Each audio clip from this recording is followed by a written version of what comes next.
안녕하십니까. 만화공인중개사의 저자 이용훈입니다. 오늘은 부동산학개론 실전 문제풀이 399선 제26강 시간으로서 273번부터 282번까지 함께 풀도록 하겠습니다. 자, 지금부터 273번 문제 시작하겠습니다. 273번, 다음은 토지 이용에 관한 설명이다. 옳지 않은 것은 1. 토지 이용 활동이란 토지를 그 용도와 목적에 따라 활용하여 토지의 유용성을 추구하는 활동을 말하며 건물 이용 활동보다는 비중이 크다. 그렇죠. 토지 이용 활동이 훨씬 비중이 큽니다. 왜냐하면 건물이 일단 세워지면 건물은 그 건물의 용도에 맞춰서 써야 되기 때문에 그렇고 토지는 뭐 어떻게 쓸지 결정이 안 되기 때문에 훨씬 유용성이 큽니다. 두 번째, 부동산의 인문적 특성인 용도의 다양성 때문에 토지 이용은 최유효 이용 상태의 가치가 표시가 된다. 맞습니다. 용도의 다양성, 최유효 이용, 중요한 개념이죠. 3. 최유효 이용은 수익의 극다화와 합리적 합법적 이용만을 만짜라고 이거 거의 틀린 거라고 보면 됩니다. 최유효 이용은 합리적, 합법적, 최고, 최선의 방법으로서 이거는 법률적으로도 맞아야 되고 경제적으로도 맞아야 되고 법적 그리고 기술적으로도 맞아야 됩니다. 이건 수익의 극대화 이런 것들은 주로 법하고 경제적인 것만 따지는데 기술적인 것도 중요합니다. 그래서 이건 틀렸고 4번 일반적으로 도시적 토지 이용은 지각도가 높고 그렇죠. 단위당, 토지 면적당 투자되는 돈, 자본이죠. 그리고 노동력, 인건비입니다. 자, 이게 높고 비도시적 토지 이용은 지각도가 낮다. 맞습니다. 토지 이용의 지각도를 증대시키는 가장 본질적인 요인은 토지의 비생산성, 그렇죠. 부증성 토지가 증가하지 않는 속성 때문에 그렇습니다. 다 오고 하나만 X 옳지 않은 것이니까 답은 3번이 되겠습니다. 자, 274번입니다. 다음은 토지 이용에 관한 설명입니다. 틀린 것은 자 1번 토지 이용에 있어서 단위 면적당 투입되는 노동과 자본량을 합한 크기를 지각도라 한다.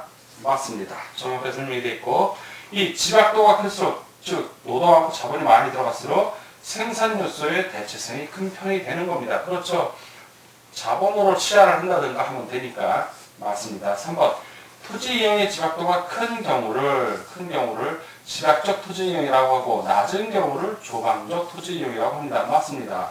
자, 입지이면은 조방적 토지 이용의 한계점까지도 발생합니다.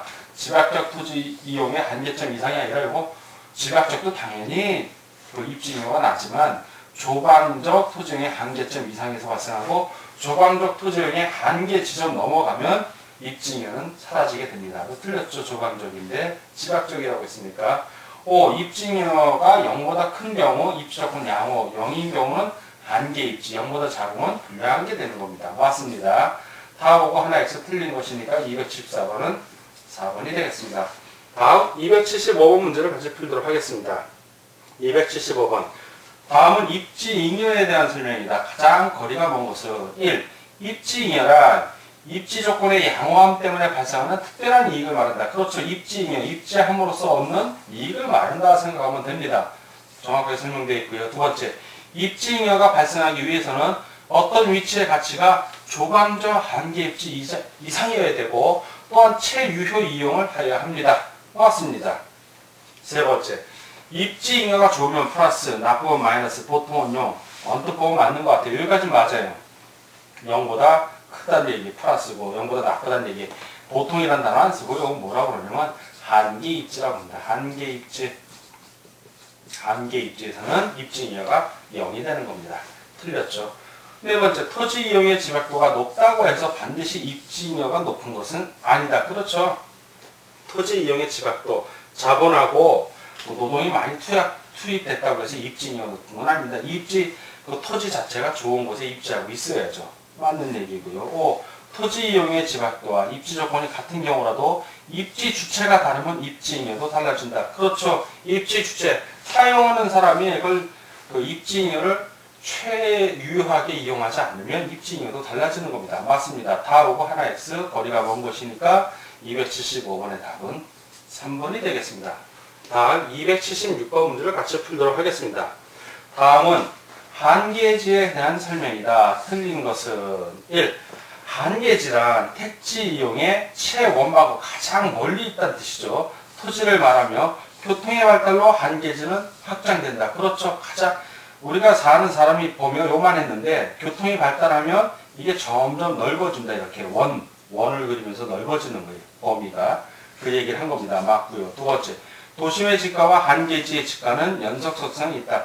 한계지 넘어가면 지가가 뚝 떨어집니다. 왜냐면 도심의 지가는 높죠. 그러나 한계지의 지가는 낮습니다. 그러니까 그래프로 그려보면 도심은 지가가 아주 높아요. 그러다가 한계지에 가서 체감하다가 뚝 떨어집니다. 갑자기. 이게 뚝 떨어져요. 연속선상이 있지 않다가 맞습니다. 근데 틀렸죠. 그러니까 3번 한계지 내의 택지와 한계지 외의 택지의 지가는 연속속상에 있다. 자, 한계지 내의 택지하고 한계지 외의 택지의 지가는 연속속상이 있다. 자, 한계지 내의 택지와 한계지 외의 택지의 지가는 연속속 있지 않죠? 이렇게 뚝 떨어져서 나가죠. 자, 여기가 한계지면 한계지. 자, 도심에서 한계지까지 이렇게 연속속상으로 이렇게 서서히 체감을 합니다. 그러다 한계지 밖으로 가면 뚝 떨어져 연속속상에 있지 않게 된다. 틀렸죠? 그럼 2번 질문, 도심의 지가와 한계지의 지가는, 자, 한계지까지의 지가는 연속성이 있다. 2번 맞습니다. 이거 제가 잘못 설명했네요. 2번은 도심의 지가하고 한계지까지의 지가는 이렇게 서서히 체감하니까 연속속상이 있고, 한계지 내, 한계지 외, 이렇게 구분되는 이 지점, 이 안과 밖은 연속속상이 있지 않다. 그러니까 3번이 틀린 질문입니다. 2번까지는 맞습니다. 도심의 지가가 한계지까지는 연속속상이 있다가 한계지 외의 택지로 가면 뚝 떨어져서 연속속상이 있지 않게 되는 겁니다. 여러분들 착오 없으시기 바랍니다.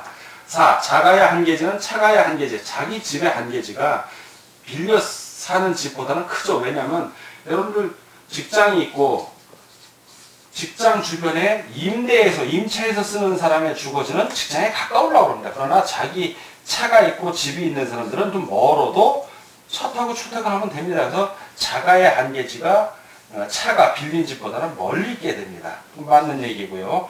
5번 농지에서 택지로 변한 한계지의 지가는 초기에는 그 상승폭이 커지게 된다. 그렇죠. 농지에 있으면 싸다가 택지로 변했어요. 개발이 될 수 있다는 얘기입니다. 그럼 갑자기 가격이 확 올라가죠. 시간이 남아서 서서히 떨어지게 됩니다. 가격 폭이, 상승폭이 떨어지죠. 처음에는 커지죠. 이거 맞는 지문이죠. 다 오고 3번만 X니까 틀린 것 276번은 3번이 되겠습니다. 다음은 277번 문제를 풀도록 하겠습니다. 277번. 다음은 택지 이용의 최원방권, 가장 멀리 있는 거를 얘기합니다. 설명이다. 틀린 것은 1. 도심지에서 한계지에 이르기까지 지가 구배 현상, 지가가 서서히 낮아지는 현상입니다. 이렇게 서서히 낮아지다가, 자, 도심에서는 제일 높고 외곽으로 이렇게 낮아지다가 한계지에서는, 즉 한계지까지 오면 지가가 뚝 떨어집니다. 그리고 이렇게 낮아진다는 얘기죠. 절단 현상이 나타난 단절 현상 맞습니다. 두 번째, 자가 한계지의 지대곡선의 기울기는 차가 한계지의 지대곡선의 기울기보다 가파르다. 무슨 얘기냐면, 자, 이렇게 가격, 자, 자가 한계지, 이게 거리, 이쪽이 거리고 이쪽에 가격을 얘기한다면 자기 집은 멀리까지 갑니다. 멀리까지. 가운데도 이렇게 멀리까지 가지만 차가, 이건 자기 집이에요. 자기 집이에요. 차가. 빌린 집들은 이렇게 내려옵니다. 멀리까지 못 갑니다. 이건 차가. 그러면 차가보다는 자가가 더 완만합니다. 차가는 급하고. 자, 그런데 자가 한계지 지대곡선의 기울기는 차가 한계지 지대곡선의 기울기보다 완만하다 해야 되는데 가파르다고 했으니까 틀렸죠. 3번. 한계지 밖의 농지가 택지로 전환되는 경우 해당 토지의 지가는 대부분, 그렇죠. 농지와는 무관하게 되죠. 이제 개발되는 땅이니까 개발 택지하고 관련이 있게 됩니다. 맞고요. 4번. 한계지 밖의 농지를 감정평가할 경우 택지 후보지로서의 가능성 또한 검토해야 한다. 그렇죠. 농지 가격도 감정하지만 한계지 밖에 있으니까. 그러나 나중에 택지 후보지로 바뀔 수도 있는 거예요. 왜?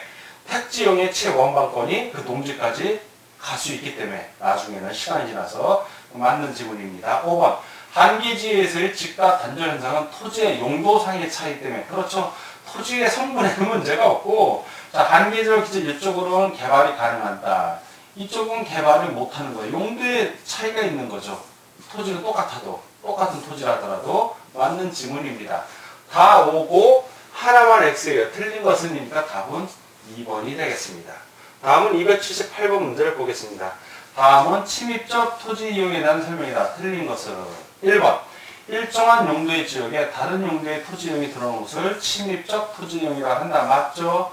두 번째, 침입에는 확대적 침입과, 그렇죠, 확대, 개발되는 거고요. 축소적, 개발이 안 되는 침입이라는 얘기예요. 있는데 대부분 확대적 침입이 일어납니다. 예? 거꾸로 해석이 됐죠. 자, 대부분 확대적 침입이 일어납니다. 3. 현실에 있어서 침입은 일어나지만 계승은 일어나지 않는 경우도 있다. 맞습니다. 침입은 일어났지만 새로운 이주민이 들어오지 않을 수도 있다는 얘기예요. 4. 침입은 행정규제에 의해 영향을 받으며 기존의 토지 이용 활동과 침입 활동은 서로 영향을 주고받는다. 맞습니다. 서로 영향을 주고받습니다. 갈등이 야기될 수도 있고 합조적일 수도 있고 5. 여가 현상도 일종의 침입적 토지 이용 활동이라 할 수 있다. 즉 여가 현상 중에 상한 여가가 되면 상위층이 들어오는 게 재개발돼서 그럼 확대적 침입이 되는 거고 하위층이 와서 낙후한 지역이 되면 이거는 축소적 침입이 되는 겁니다. 맞습니다. 다 오고 하나에서 틀린 것이니까 278번은 2번이 정답이 되겠습니다. 다음 279번 문제를 보겠습니다. 다음은 침입적 토지 이용에 대한 설명이다. 옳은 것은 1. 집가 수준이 높으면 땅값이 높아요. 그럼 침입적 토지 이용이 일어난다? 안 일어나죠. 땅값이 높을 때 어떻게 들어와요? 못 들어옵니다. 땅값이 낮아야 돼요. 이 침입적 토지 이용을 통해서 집가는 상승하죠. 개발이 자꾸 되니까 상승합니다. 3. 영세적인 취약지역에 침입 활동이 일어나는 경우 원주민과의 마찰이 심해지죠. 거의 일어나지 않는다. 틀렸죠. 심해집니다. 틀렸고요. 4. 강한 흡인력이 있는 개발이 있으면 수요층을 자극하므로 침입적 토지 이용이 일어나게 된다. 맞습니다. 5번. 도시 재개발 전형적인 침입이에요. 침입적 토지 이용 활동이라 할 수 있다는데 없다라고 되어 있네요. 틀렸죠. 다 X가 하나고 옳은 것을 고르니까 279번은 4번이 정답이 되겠습니다. 다음 280번 문제를 풀도록 하겠습니다. 280번. 다음은 도심의 공동화 현상과 회귀 현상에 대한 설명이다. 옳지 않은 것은 자, 도심이 공동화되는 건 도심이 빈다는 얘기입니다. 회귀는 도심으로 다시 돌아온다는 얘기고 1번 공동화 현상이란 도시 구성원이 시외곽으로 이주함에 따라 도심의 상주 인구가 감소하는 현상을 말한다. 맞습니다. 감에 포항안이 비는 걸 얘기합니다. 이 공동화 현상은 직주 접근의 결과로 나타나는 현상이다. 아니죠. 도심에 사람들이 안 살고 외곽으로 오니까 직주 접근이 아니라 직주 분리죠. 분리. 그러니까 이거 틀렸네요. 자, 틀렸고. 자, 3번. 도심에 집가하라. 교통체증이 심화돼서 멀리서 출근하기 힘들고 도심의 또 환경이 개선이 됐어요. 그럼 다시 도심으로 회귀하는 걸 뭐라고 그런다? 직주 접근 현상이 나타난다고 왔습니다.